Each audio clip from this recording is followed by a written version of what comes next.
자, 특검 수사 내용부터 좀 봐야 될 텐데 지금 2차 종합특검의 수사 방향 또 그리고 1차 내란 특검과의 좀 차이점 이런 것들 중심으로 좀 짚어볼 필요가 있을 것 같고 먼저 합참 김명수 전 합참의장 구속영장 기각이 됐잖아요. 네네. 그런데 기각은 됐는데 합참 관계자 3명은 또 구속이 됐단 말이죠. 네네. 이게 어떤 차이가 있는 걸까요? 그러니까 이게 저는 사실 김명수 전 합참의장 같은 경우에 영장 발부될 줄 알았거든요. 그러니까 합참 간부들의 주요 진술 자체가 너무 일관성이 있었고 그다음에 되게 구체적이었어요. 그러니까 진술 자체가 그 포스트잇에 적힌 필체가 김명수 전 의장의 필체고 예. 그 문장을 직접 적는 것을 목격한 사람이 이제 종합특검팀에서 진술을 했고 그래서 너무나 혐의와 명확하게 떨어지는 부분들이 많아가지고 예. 이제 좀 발부가 될 줄 알았는데 이게 영장실질 담당 판사가 법리 다툼의 여지가 있다. 방어권 행사가 예. 필요하다고 도주의 해버려서. 우려가 없고. 네네. 예. 그래서 이게 특검에서 이게 어떻게 보면 치명타거든요. 근데 나머지 3명 보니까 정진팔, 이재식, 그다음에 김웅준. 특히나 이제 김웅준 같은 경우에는 제가 여기서 처음 말했었는데 노상원이랑 여러 번 정도 통화했던 그렇죠. 사람이거든요. 예. 근데 보니까 이 세 사람은 사실상 2차 계엄에 가담하려고 계엄사를 구성하는데 적극적으로 어떤 권한을 행사한 사람들. 예. 근데 김명수 같은 경우에는 계엄사가 구성되는데 적극적으로 동조하거나 협력을 안 했어요. 그 부분 때문에 조금 이제 재판부에서 방어권 행사가 좀 필요하다. 아니 근데 그 적극성이라는 게 이해가 안 되는 게 지금 말한 예. 구속이 된 세 사람보다 김명수 의장이 윗사람이잖아요. 예, 맞습니다. 근데 이 윗사람의 어떤 재가나 동의 없이 예. 그 아랫사람들이 2차 계엄까지 뭐 세팅을 한다거나 아니면 자신의 권한을 쓴다거나 가능하냐는 거죠. 그게 불가능하죠, 사실. 예. 근데 이게 시간대로 잘 보면요. 나머지 구속된 3명은 국회에서 이제 계엄 해제 결의안이 통과가 된 새벽 1시 8분인가 3분이었던 것 같은데 그때 이후도 계속 권한 행사를 했어요. 그러니까. 예. 근데 김명수 같은 경우에는 그 이후부터 패싱 당한 정황이 너무 많아요. 패싱 당한 거예요? 아니면 패싱 당한 척 하고 있는 거예요? 패싱 당한 거라고 볼 수밖에 그래요? 없어요. 네. 근데 이제 이게 어쨌든 특검팀에서는 이 내란의 종료 시점 자체를 좀 더 넓게 보고 있잖아요. 제가 알기로는 12월 4일이 아니라 12월 14일? 예. 어느 정도 한 12월 정도 좀 더 넓게 본 걸로 알고 있는데 그래서 지금 그 종합특검팀 내부에서는 그 합참 간부들의 진술을 조금 더 보완을 해가지고 영장 재청구해야 되는 거 아니냐? 라는 지금 의견이 지금 나오고 있는 걸 알고 있습니다. 그러니까 지금 종합특검에서 김명수 전 합참의장에게 혐의를 두고 있는 부분 이건 2차 계엄에 관련된 네, 이슈가 되는 것인데 네. 오늘 경향신문 단독 중에요. 그런 내용이 있었어요. 12.3 내란 당시 그러니까 12월 3일 당시 이야기입니다. 국회에 투입한 계엄군을 철수시켜야 한다라는 건의를 받고 나서 김명수 전 의장이 뭐라 그랬냐면 국회에 우리가 모르는 무슨 상황이 있을 수도 있다. 네네네. 그러니까 일단 스테이. 네네네. 대기해봐라 뭐 이런 식의 취지잖아요. 네네네. 이건 본인이 권한이 있는 인물이고 합참의장이라서 이렇게 얘기하면 안 되는 거지 않습니까? 언급도 하면 안 돼요, 사실. 그렇죠. 네네네. 근데 이 정도 정황이면 이것도 굉장히 심각한 상황인데. 예, 맞습니다. 그리고 제가 여러 번 말씀드렸었는데 애초에 그 포스트잇에다가 수방사랑 특정사랑 계엄 사무를 우선시하라는 것 자체가 지휘권 행사예요. 그 지휘권이고 그게 군 조직이잖아. 네. 어찌됐건. 그래서 사실 재판부에서 보니까 그 기각 사유 중 하나가 지휘권이 없다라고 판단하는 그런 부분이 있더라고요. 합참의장한테 지휘권이 없다고 말하는 이유는 뭐예요? 그러니까 이게 그냥 법리적으로 원론적으로만 판단해버린 것 같아요. 아니 재판부에서. 법리적이라고 하더라도 별 4개 달고 네네네. 대한민국의 합참의장이에요.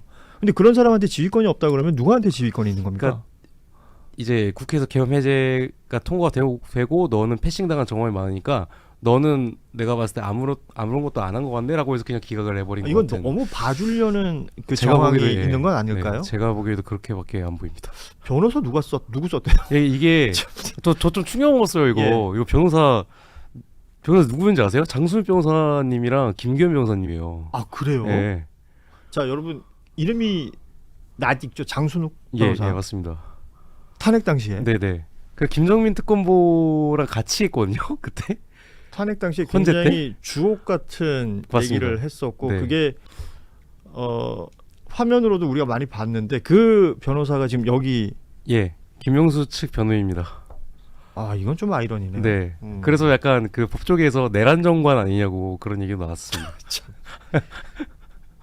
아 이게 법조계라는 게 그런가 봐요. 결국은 왜 무슨 더 글로리였나요? 드라마에 네네. 보면 살면서 아끼지 말아야 될 부분이 변호사비 뭐 네, 이런 맞습니다. 얘기를 했었는데 지금 김명수라는 인물은 어찌됐건 군에서의 계급 그 직위 합참의장이라는 자리인데도 계엄에 있어서의 패싱이라는 부분으로 빠져나가려고 한다. 이런 부분이 그런 변호사들이 붙어 있다라고 하니까 이게 씁쓸하네요. 이거 좀 더 파주세요. 네, 알겠습니다. 네네. 그럼 특검은 앞으로는 어떻게 하겠다는 겁니까? 특검 일단 영장 재청구해야 된다라는 재청구. 의견이 지금 모이고 있고요. 그 같은 혐의로 청구해서는 안 될 거 아니에요? 근데 어쨌든 진술을 좀 더 보완하면 가능하지 않겠느냐 이런 좀 시각이 있는 걸로 알고 있습니다. 좋습니다. 다음 얘기 좀 이어가 보도록 하죠. 이번에 이제 검찰 쪽 보자면 박성재 전 장관 법무부 장관 후보자로 지명되고 난 다음 예. 취임하기 전에 이 김건희 관련된 수사 관련 보고를 받았다라는 게 검찰 내부의 진술이 나왔다라는 부분이에요. 예. 이거는 본인이 인사청문회 나왔을 때 나는 언론에서 보는 게 다다 뭐 이 정도로 얘기했었는데 이건 완전히 여기 위배되잖아요. 예. 이건 뭐 굉장한 혐의가 될 텐데. 당시 수사팀 평검사들이 진술을 한 걸로 저는 알고 있고요. 그래가지고 이 박성재 그냥 심우정 전 총장은 이제 종합특검팀에서 언제 부르냐면 저한테는 이제 그냥 6월 말에 부를 거다라고 예. 했어요. 근데 평검사들이 진술했다 보니까 어. 심우정에 대한 구속영장은 불가피해 보입니다. 아니 이거 그 내부의 그 지휘 라인 안에서 나온 얘기니까. 네네네. 박성재도 빼박 아니에요 이러면? 대박이죠. 네. 이 상황이 여러분 다 기억해 보시면 박성재가 취임하기 직전 상황과 심우정 총장이 당시에 어떤 보였던 모습. 그러니까 이원석 전 총장이 있을 때이죠. 김건희를 수사하려고 했던 그 지휘 라인들이 다 바뀌는 상황들이 맞습니다. 있었지 않습니까? 이것까지 모두 연결이 되는 거니까. 그러면 김건희를 봐주기 위해서 검찰청이 우리가 당시에 무슨 로펌처럼 활동했다라는 네네. 얘기가 여기서 다 연결이 되는 거예요. 맞습니다. 이게 근데 검찰 내부에서 진술이 이미 나왔다. 네, 맞습니다. 빼박인데. 네. 그리고 어제 이창수 예, 이창수 전 서울중앙지검장 네. 이창수 그리고 당시 반부패 2부장이었던 최재훈 등이 지금 계속 소환 조사를 받고 있잖아요. 예. 어떤 내용들이 확인됐다는 거예요 여기서? 일단은 지금 뭐 수사 보고서를 사후에 이제 바꿨다, 수정을 그렇죠. 했다. 그 의혹이 있죠. 예, 그게 이제 언론 브리핑 이후에 기자들의 지적에 의해서 바꿨다는 건데 기자들의 지적이 있다고 해서 수사 보고서를 수정을 안 하거든요. 저도 이제 검찰 출입 생활을 좀 해봤지만 예. 처음 들었어요. 어. 이렇게 해명하는 경우. 기사 보고 바꿨다. 네, 네. 기자들이 브리핑에서 이렇게 지적했으니까 이렇게 바꿔야 된다. 그러니까 예. 수사 보고서가 아무리 객관성을 유지해가지고 쓴 보고서라고 할지라도 기자들이 지적한다고 해서 바꾸진 않습니다. 그러니까 네, 전혀 그런 경우도 없고. 뭔가 포착한 게 있으니까 가능한 그러니까 일이 이 아닐까? 시기가 이제 미스터 김한방이 김건희한테 연락을 받았던 그 시기랑 또 겹치거든요. 김한빵과 예. 예, 그러기 때문에 제가 봤을 때는 이창수 전 중앙지검장이 박성재에게 직속으로 이제 보고했을 가능성이 있지 않나. 그게 좀 의심이 되는 상황입니다. 그게 연결이 되면 이제 줄줄이 사탕이 네, 맞습니다. 되는 거죠. 네. 왜 그 타이밍에 이창수도 새롭게 중앙지검장이 네, 맞습니다. 됐었던 거고 그 앞에 있었던 송경호라는 인물이 있었고요. 그리고 이원석 전 총장 당시에 있었던 그 인물들은 어떤 형태로든 김건희에 대한 예. 뭐 조사가 필요하다라는 예. 주장이 있었고 거기에 김건희가 화를 냈다는 것이고 네, 맞습니다. 그러고 나서 이들이 다 날아가 버리고 이원석 전 총장은 그 날아가고 바뀌는 과정에 대해서 그 우리가 흔히 알고 있는 7초간의 침묵으로 네네. 약간 삐졌다 네. 정도를 표현했던 그 상황. 네. 그러고 들어온 사람이 바로 이창수 전 지검장인데 때마침 박성재 전 법무부 장관 취임 즈음하고 맞물리게 된다면 이미 동시다발로 움직이고 있었던 것 네, 아니냐. 맞습니다. 사전에 이미 교감이 있었던 게 아니냐. 그게 이제 특검팀의 시각입니다. 그러면 반부패 2부장 최재훈은요? 어떠한 지시나 외압도 없었다라고 주장하고 있거든요. 이 최재훈 부장 같은 경우에는 나중에 합류한 사람이거든요. 그렇죠. 도이치모터스 수사를 했을 예. 때. 그래서 사전에 교감이 있었던 건 당연히 몰랐을 수밖에 없겠죠. 근데 근데 이제 그 이후에 들어와서? 수사를 했을 때 이제 이런 상황이구나를 감지해서 초반에 참고인 조사를 받았던 것 같아요. 그래서 기술적 판단을 예, 했다. 맞습니다. 그 이후에 지금 종합특검팀에서 이제는 최재훈 당시 이제 방부패 2부장까지 피의자 신분으로 전환시켜가지고 수사를 하고 있는 상황이거든요. 그렇기 때문에 이제 최재훈 부장검사도 이제 이미 평검사들이 진술을 해버린 상황에서 본인이 모를 리가 없을 텐데. 지금 말씀하시는 게 이제 도이치모터스 주가 조작 관련된 이야기만 쭉 풀어보자면 어찌됐건 검찰 내에서는 혐의가 있다. 그리고 뭐 이게 뭐 통정매매면 12시에 만나요. 뭐 많았잖아요. 그런 것들이 정황이 있다는 걸 다 알고 있는데 네. 그 소위 말하는 출장조사, 콜검 뭐 이 얘기 네. 나오기 전에 이미 뭐가 움직임이 있었다는 얘기가 맞습니다. 되는 겁니다. 네네. 그리고 이창수 중앙지검장이 온 이후에 이 콜검 조사하고 이거 무혐의로 퉁쳐버린 건데 네네. 그 과정 속에 언제 뭐 부임을 했건 어느 지위에 있었건 검찰 내부 라인에서 이 내용을 모르지 않았다는 거. 네, 맞습니다. 그러니까 지금 평검사들이 진술을 했다고 하면 네. 모를 수가 없는 사람들 아니에요, 이 모두. 다 알겠죠. 알 수밖에 없는 상황이죠. 네. 그 우리가 사실 그 이야기가 처음 나왔을 때부터 시간이 지나고 사실관계가 하나둘씩 밝혀지면 네. 빠져나갈 수 없을 것이다 그랬는데 지금 그 상황이 되어가고 있는 것 같네요. 네. 제가 그리고 오늘 뉴스라이브에서 처음 공개하려고 했는 문건이 하나 있는데. 잠깐만. 예.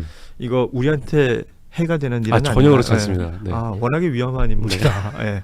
사전에 조율이 됐어요, 제작진하고? 아니요, 조율 안 됐습니다. 나 이러면 불안한데. 좋아요. 자, 네. 분명히 말씀드리지만 오혁진 기자는 일요시사의 기자이고요. 지금 일요시사 쪽에도 안 나간 기사예요, 그럼? 네, 안 나왔습니다. 그 뉴스다이브가 이제 초고가 되는 거네. 네, 맞습니다. 단독? 네. 단독 달아도 돼요? 네, 달아도 됩니다. 그리고 우리한테 회가 없다는 거지? 없습니다. 좋아요. 근데 그 문건이 가방 안에 있어가지고. 진짜 방송 편하게 하는구나. 아예 아닙니다.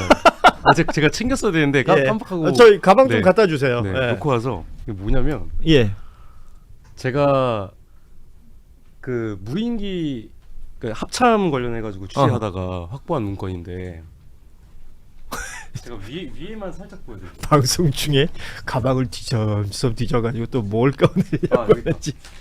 제가 여기까지만 보여드릴게요. 이거 다 공개하면 안 돼가지고. 이건 문건 원본이네요? 네. 사본도 아니고? 네. 야, 심지어 칼라 프린터 돼 있어요. 보여줄 수 있는 데까지가 거기까지예요? 자, 제가 항상 말했던 게 정보사가 무인기 공작 준비해 왔다고 여러 번 말씀드렸죠. 그리고 드론사랑 정보사와 교감이 없었다라는 게 군의 공식 입장이었거든요. 그렇죠. 군은 계속 그렇게 얘기하고 있죠. 개소리 하지 말라고 하세요. 오. 이게 정보사 문건입니다. 잠깐만. 정보사령부 문건인데. 잠깐만. 날 줘. 진짜 화면에 제대로 안 잡히고. 우리 카메라 이거 좀 당길 수 있을까요? 정보사 공문이에요. 자, 일상 속 살아있는 보훈, 모두의 보훈, 정보사령부. 그리고 여기 적혀있는 제목은요, 무인기 비행 성능 검증을 위한 협조 토의 계획 전파. 네. 여기까지만 지금 공개가 가능하다는 겁니다. 네네. 예. 요거 뒤에 보여주면 어떻게 돼요? 안 돼요. 그게 나는 봐야지. 자, 드론사에다 보내 처음 나온 내용입니다. 다음 주에 기사로 쓸 겁니다. 취재는 거의 다 끝났습니다. 자, 가장 기본적인 내용 우리 오혁진 기자가 설명하겠지만 기존에 이 드론을 북으로 보내는 네. 일종의 공작. 네. 그것으로 북을 도발하여 그 명분으로 비상 계엄을 하려고 했다. 네. 이 맥락은 우리가 다 알고 있어요. 네네. 그런데 그것을 과연 누가 주도했는가에 네. 대한 부분에서 군의 공식 입장은 정보사는 이 드론 작전사령부의 이 행위를 몰랐다라는 네. 취지였는데 네. 지금 저 문건은 정보사의 문건입니다. 네. 근데 아까 문건 제목 다시 한번 읽어주시죠. 정확하게. 문건 제목이 무인기 비행 성능 검증을 위한 협조 토의 계획 전파. 자, 무인기란 단어가 들어가죠. 정보사가 무인기에 관련돼서 지금 드론 작전사령부하고 뭘 한다는 거예요. 네, 맞습니다. 그 내용에 대해서도 얘기할 수 있습니까 지금? 일부 말씀드리면 이 공문이 2024년 7월에 보낸 겁니다. 24년 7월. 네, 24년 7월에 보낸 겁니다. 그리고 이 공문의 내용 자체가 뭐냐면 북한의 무인기를 복제해가지고 북한에서 어떻게 무인기를 통해서 이제 남한에 보내는가, 한국에 보내는가를 분석을 해가지고 우리가 이걸 활용해서 대북 공작으로 쓸 수 있을 수도 있으니 드론사와 같이 연구해보고 공부를 해보자는 형식의 문건인데 이게 예를 들어서 만약에 그게 할 수 있어요. 정상적인 문건입니다. 뭐 연구를 한다면. 그러니까 정보사에서도 그렇게 해요, 실제로. 근데 이거 어디다 보냈냐면 정보사 기술정보단이라는 데에 보냈어요. 근데 이 기술정보단이 뭐 하는 데냐면요, 그 안보실 HID 요원 출신 있지 않습니까? 오모중령이라고 그 사람이 있던 데입니다. 자, 지금까지 오혁진 기자의 기사에 자주 등장하는 사람입니다. 이 오중영이라는 사람. 네네. 안보실에 그 원래 없는 보직. 그런데 이 인물이 그 보직으로 간 네, 것이고, 맞습니다.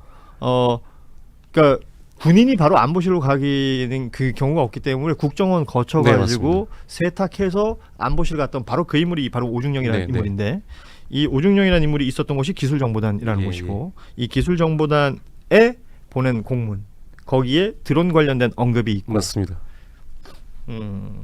디테일한 내용은 일요시사의 기사로 나오겠습니다만 지금 뭐 얘기할 수 있는 부분은 여기까지인 것 같습니다. 네. 이 문건이 작성된 건 24년 7월 비상계엄이 있기 5달 전이 네, 되는데요. 맞습니다. 그러면 그때부터 무언가 세팅하고 준비했다라는 예. 의심을 충분히 할 수 있고, 예. 정보사는 그동안 드론작전사령부와 관련이 없다고 주장해 왔으나 예. 공문이 등장한 것이고. 아니 여기 밑에 대놓고 드론 대대라고 적혀 있어요. 예.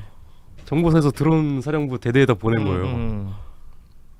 그럼 이 부분에서 가장 문제 제기를 할 수 있는 건 뭐예요? 정보사의 거짓말.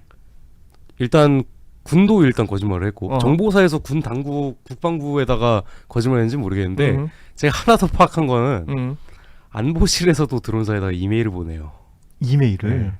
제가 그것까지 파악을 했거든요. 그건 제가 기사로 쓰겠습니다. 자, 이렇게 하나 둘씩 더 맞아 떨어지기 시작하는 것 같아요. 이게 결국은 드론을 북에 보냈다. 이것은 북을 도발하여 그들이 어떤 무언가가 작용이 있으면 네네. 그걸 명분으로 어찌됐건 비상계엄을 하겠다. 비상계엄의 명분이 필요했으니까 그런 시도인데, 이 일련의 작업을 누가 주도하고 누가 수행했는가 네. 라는 부분에서 지금 안보실 얘기까지 나왔으면 대통령실이 빠질 수가 없는 예, 것이고, 예. 군 수뇌부 중에서도 소위 말하는 충안파라는 네. 정보사 여인영 사령관부터 시작해서 당시 그 멤버들이 다 연결돼 있다. 뭐 이러면 빠져나갈 구멍이 없는 네. 거죠. 예, 좋네요. 요거 우리 뭐 문제는 안 된다는 아예 거죠? 전혀 되지 예. 않습니다. 근데 그런 거 어디서 제가 가져와요? 법률 검토까지 해봤는데 여기 위에까지는 공개가 없다고 하더라고요. 아니 줘봐, 다시 줘봐. 아니 여러분, 제가 뭐 내용은 못 보여드리지만 오혁진이란 기자가 취재하는 방법입니다. 이게 굉장히 중요한 문건이거든. A4를 이렇게 꼬깃꼬깃 접어가지고 자기 가방에 쑥 집어넣어가지고 그냥 들고 다니는 겁니다. 거기에 정보사령관 도장까지 찍혀 있어요. 이게 직인이 있고 네. 뭐 문서관리 카드라든지, 이게 공문을 받아보신 분은 알겠지만 공문이 이미 인정되는 각종 시그널들이 다 있어요. 그리고 저도 군에서 행정병 일을 했기 때문에 군 양식이 정확합니다. 그러네요. 예, 뭐 여기 결재권자들 이름도 다 있으니까. 네. 아무튼 확실합니다. 오혁진 기자가 이걸 어디서 어떻게 가져와서 꼬깃꼬깃 들고 다니는지 기사로 더 자세한 내용을 확인하도록 하겠습니다. 끝으로요, 우리 오혁진 기자가 지금 2차 종합특검 관련해서 계속 팔로우를 하고 있잖아요. 네네. 뭐 날짜는 계속 가고 있고 뭔가 성과는 내야 될 텐데 약간 이제 주변에서 변죽만 울린다라는 평가들도 있지 않습니까? 네네, 있죠. 이 부분과 1차 특검의 내란 특검이 네. 진행했던 방향하고 좀 다른 방향들이 있다라는 체크가 있던데요. 다른 방향이 있을 수밖에 없는 게 어쨌든 종합특검은 과거 3대 특검이 수사했다가 끝내지 못했던 사건들을 재수사하거나 다시 들여다보는 그렇죠. 과정을 밟을 수밖에 없잖아요. 그러다 보니까 이제 어깨가 무거워질 수밖에 없겠죠. 그래서 본인들이 추가적으로 더 과거 3대 특검팀보다 더 많은 성과를 내야 되기 때문에 새로운 혐의를 적용시키거나 조금 더 이제 내란의 종료 시기를 넓히는 등 그런 여러 가지 방안들을 생각을 해서 수사를 하고 있는데, 그래서 제가 자주 했던 말이 수사 의지는 굉장히 높은데 예. 이게 성과가 안 나오니까 외부에서 바라보는 시선 자체가 좋지가 않다. 아하. 그래서 가끔 이제 특검팀 안에 있는 분들이 이제 기자들한테 그런 말씀도 하세요. 너무 우리 까지 말라고. 우리 열심히 하고 있다. 성과는 6월 말부터 차근차근 나올 거다. 실제로 이미 구속영장 청구해가지고 발부된 사람들도 있고. 건 있죠. 네. 예. 그렇기 때문에 뭐 7월 22일이 7월 말이 사실상 특검 그 수사 기간이 끝나는 거거든요. 그렇죠. 6월 말 되면 예. 이제 한 번 더 연장을 할지 모르겠지만, 그리고 한 달 이전에는 사실 기소를 할 예. 그걸 정리해야 돼요. 그래서 지금 남아 있는 사건들도 수사 기간 연장 이유서에 32건의 사건을 수사를 해야 된다라고 해서 수사 기간 연장 이유서를 신청을 했는데 예. 이 32건을 전부 다 수사를 하지 못할 겁니다. 음. 그래서 내부에서 이미 절반 정도는 경찰로 다시 이첩을 해야 된다라는 얘기가 나오고 있지만, 그래도 주요 사건들에 대해서는 어느 정도 진상 규명 과정은 저는 좀 끝내놓은 거 아닌가 하는 그런 생각이 듭니다. 6월 말부터 7월 초 요때 뭔가 톡톡 나올 것 같습니다. 이게 뭐 사실 수사 과정을 일일이 다 디테일하게 설명할 수는 없겠지만 결과가 나오는 걸 보면 네네. 알겠죠. 특검이라는 것은 그 혐의를 증명하여서 기소하는 것으로 마무리가 되는 것이고 네. 기소가 되면 재판은 또 진행되는 시간들이 있을 거니까요. 그때 또 공소유지를 2차 종합특검이 어떤 식으로 해가는지도 우리가 쭉 팔로우를 해야 될 부분이긴 합니다만 또 다른 특검이 필요한 것이냐라는 부분은 또 그때 되면 이야기가 나올 것 같아요. 그쵸, 그쵸. 예, 이 부분에 대해서도 저희가 당시가 되면 또 다루도록 하겠습니다. 자, 오늘 얘기는 이쯤에서 마무리해야 될 것 같은데 특검팀이 내란 종료 시점을 당시에 비상계엄 해제가 됐던 12월 3일에서 4일 되는 그 새벽, 네. 그 새벽으로 보는 것이 아니라 윤석열의 탄핵 소추안이 국회에서 통과돼서 직무가 정지되는 타이밍으로 본다. 이 내용들이 있습니다. 이게 법적으로 가능한지 검토 중이다. 뭐 이런 네네네, 얘기까지 맞습니다. 나왔는데 이런 뉴스부터 시작해서 후속 뉴스들이 있으면 또 오혁진 기자를 부르도록 하겠습니다. 그때도 뭐 A4 용지 구겨진 거 들고 와도 돼요. 몇 개 더 있는데 좋다. 그건 기사를 쓰고 가고 오겠습니다. 하는 거 봐서 제가 중간중간에 연락하겠습니다. 알겠습니다. 지금까지 일요시사 오혁진 기자와 함께했습니다. 고맙습니다. 감사합니다. 자, 저희도 내일 오후 3시 반에 다시 찾아뵙겠습니다. 고맙습니다.